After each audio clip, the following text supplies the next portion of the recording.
know that. Well, why does the common sense tell these evolutionists and these atheists that ain't no such thing as a blob of jelly becoming you and me? Amen?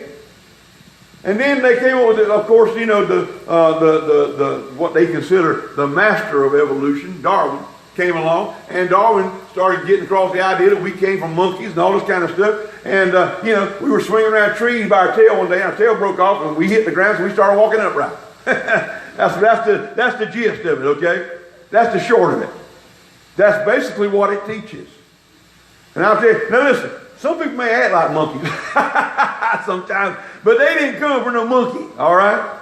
We came by creation from God. Amen. Y'all all know that. I don't have to dwell on that. I'm just talking about some of the foolishness. That's foolishness of the world. That's the foolish wisdom of the world. Listen, the wisdom of the world is trying to replace everything about God. If they teach these kids in school that they evolved from a lower life form, they evolved from animals, that's why they're acting like animals.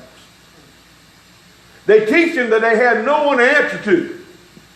There's not a higher authority that they have to answer to one day. That's what they're teaching these kids. That's why you took prayer in 1962. They took prayer out in 1963. Took Bible out of school. Ever since then, the school shootings have increased exponentially.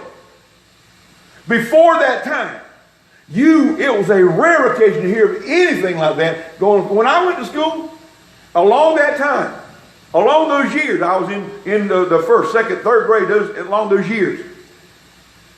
And in those years, they read the Bible, teachers led us in prayer. Listen, the biggest offense in those years, matter of fact, most of the years coming through school, the biggest offenses in school when I was there was chewing gum in class or running in the hallway. That was a no-no. You didn't do it. You got in trouble for running in the hallway. You know? Now, it's rape, it's murder, drugs, all those things have absolutely invaded and taken over so many of our schools. And the way public schools sit, and listen, don't get me started. We've got good school teachers, okay? We've got some good teachers in public school systems. Those who are trying to live a godly life, and they're trying to teach their kids as best they can with what they got to work with. So I'm not knocking every public school teacher. I'm not knocking every public school, but I'm saying this. The powers that be, the school boards and the higher ups and stuff, they're trying to implement all these crazy philosophies. I don't know if you saw, I posted it last night. It burns me up. That the Minnesota, they just passed a bill to teach the kindergartners sex education. They call it sex education. It's really sex perversion. To kindergartners. First of all, tell me why a child that age has to be so-called educated in those matters. That's ridiculous. It's pure evil. It's pure demonic. And see, what they're using for their books is graphic depictions, pictures of perversion, perverted stuff that they're teaching. You know why? It's not to educate them. It's that worldly wisdom that's darkened by the prince of darkness.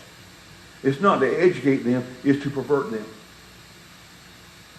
It's to cause them to get into a life of perversion and to grow up with that perverted mindset and that twisted, warped mindset. Now listen, that ain't popular to say nowadays. But I'm here to tell you it's common sense and it's Bible.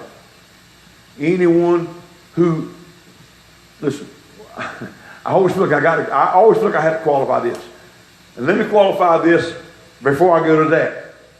We do not hate homosexuals, okay? We always need to make that clear. We do not hate homosexuals. I want them to be saved. I want them to be delivered.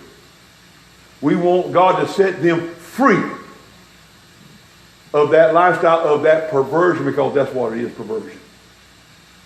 It's perverted. Now, it ain't proper nowadays to say that. The right people hear me say that, and I really don't care if they hear me or not. They can watch the video, they can hear it. But the right person hear me say that, they say, oh, you preaching hate. No, I'm not. I'm preaching that it's perversion. It's wrong. It flies in the face of everything that's holy and everything that God stands for. Listen, Adultery is sinful. Adultery is wrong. You can say adultery is a perversion. It's a perversion. Well, why do all the preachers, they preach more on the homosexuality than they do adultery? Because the adulterers aren't standing up and saying, we want our rights. They aren't standing up holding signs on the street corner saying, you must accept my adultery. They aren't doing that. It's these other perversions, these perverted lifestyle. Listen, anyone who has in their mind and their thought process and their concept that it's okay to murder a baby, they got a warped mindset, and that's perversion. That's perversion.